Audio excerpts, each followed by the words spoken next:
बिस्मिल्लाहिर्रहमानिर्रहीम। अस्सलाम वालेकुम। Welcome my channel RW home hacks. आज मैं आपके लिए चंद यूज़फुल टिप्स लेकर आई हूँ जिनकी वजह से हमारी ज़िंदगी में बहुत सी आसानियाँ पैदा हो जाती हैं। आज मैं आपके साथ शेयर करूँगी कि अलमारी का जो हैंगिंग वाला पोर्शन होता है, अगर वो लंबाई में छोटा है तो इसमें इस्त्री की हुई लंबी से लंबी शर्ट या मैक्सी को किस तरह से हैंग किया जाए कि आपकी प्रेस शुदा शर्ट या मैक्सी को अलमारी में लटकाने से इस्त्री ख़राब ना हो, यानी कि कोई सलवट ना पड़ सके। तो आ जाते हैं अपनी टिप नंबर 1 की तरफ। अलमारी में आप देख सकते हैं छोटे बड़े साइज़ के कपड़े लटके हुए, लंबी लेंथ वाली इस्त्रीशुदा शर्ट्स भी।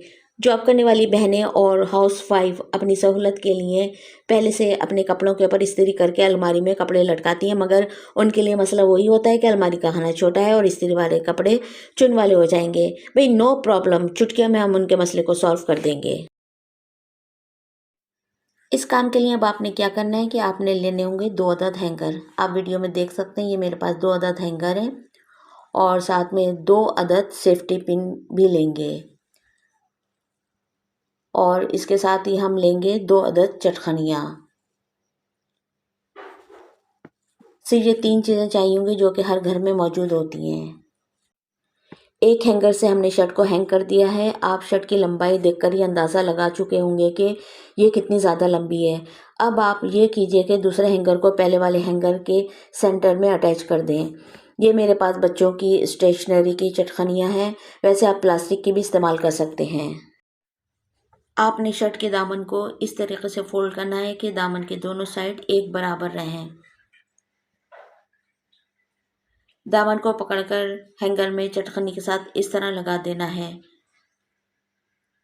और इसके जो झोल आ रहा है दामन में उसको आपने फिट कर देना है और दामन के दूसरे साइड को भी इसी तरह से सेट कर देना है और दामन के बीचम बीच में आपने इस तरह से सेफ्टी पिन को लगा देना है ताकि दामन आगे की तरफ झुके नहीं। और शर्ट की दोनों स्लीव्स पर भी इसी तरीके से दूसरी वाली सेफ्टी पिन लगा दीजिए। तो भाई कितने अच्छे से और थोड़े से टाइम में हमारी ये शर्ट फोल्ड हो गई है। तो अब हम इसको अलमारी में भी हैंग करके दिखाएंगे। दोनों शर्ट्स में कितना ज़्यादा नुमाया फ़र्क है, ज़्यादा लेंथ वाली में और जो हमने फोल्ड करके लटकाई है इसमें भी। ये देखें, इस तरह करने से अलमारी में दूसरी चीज़ों को रखने में कितनी ज़्यादा स्पेस बन गई है।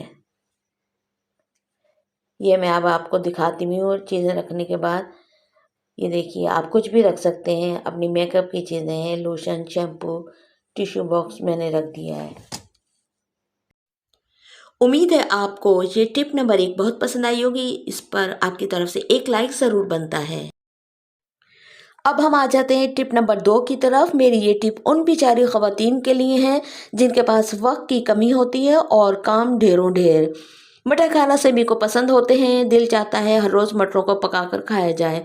इसी वजह से बाज़ार से हम कई कई किलो मटर लेकर आ तो जाते हैं, मगर इतनी ढेर सारी मटर को फ़ौरन के फ़ौरन नहीं छिलेंगे तो ये गल सड़ जाएंगी।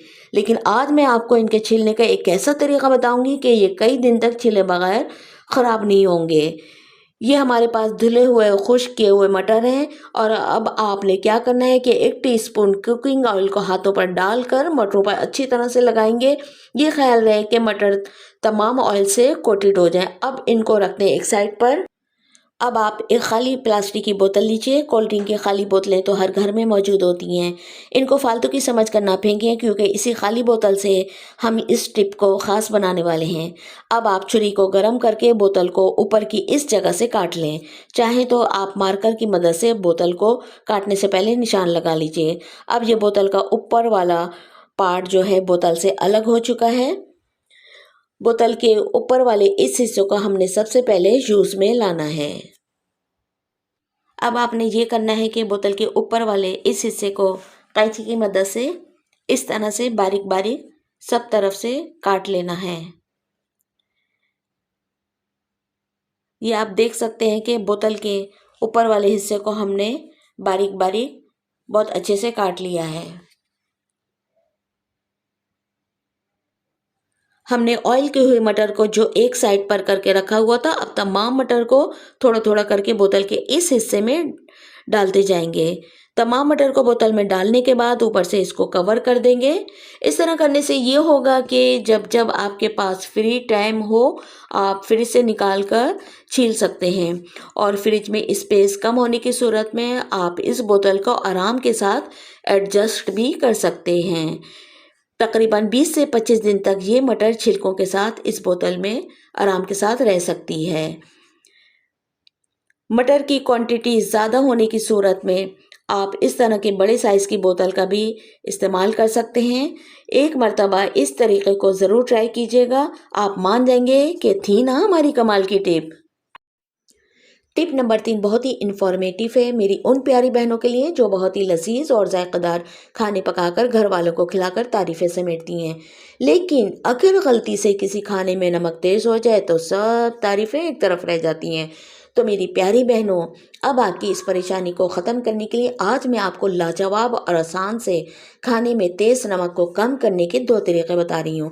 पहला तरीक़ा तो यह है कि जब भी आपसे खाने में नमक ज़्यादा पड़ जाए, चाहे वो शोरबे वाला सालन हो या भुना हुआ, सालन को भूनते टाइम जब ऑयल सालन के ऊपर आ जाता है तो आपने ये करना है कि इस ऑयल को आहिस्ता आहिस्ता से चमचे की मदद से निकाल लेना है, और फिर जब आपको इत्मीनान हो जाए कि सालन में से आपने तमाम ऑयल को निकाल लिया है तो उसकी जगह पर सालन की क्वांटिटी के हिसाब से दूसरे ऑयल को गर्म करके डाल देना है। सालन में तेज़ नमक को कम करने का दूसरा तरीका यह है कि आटे में थोड़ा सा ऑयल डालकर पानी से आटे को गूंद लीजिए। फिर उस आटे की दरमियाने साइज़ की गोलियां बनाकर जब सालन को आप दम देने लगें तो उसमें डाल दें। आटे को गूंदते वक्त जो ऑयल डालते हैं ना, वो ऑयल ही सालन में तेज़ नमक को अपने अंदर जज़्ब कर लेता है।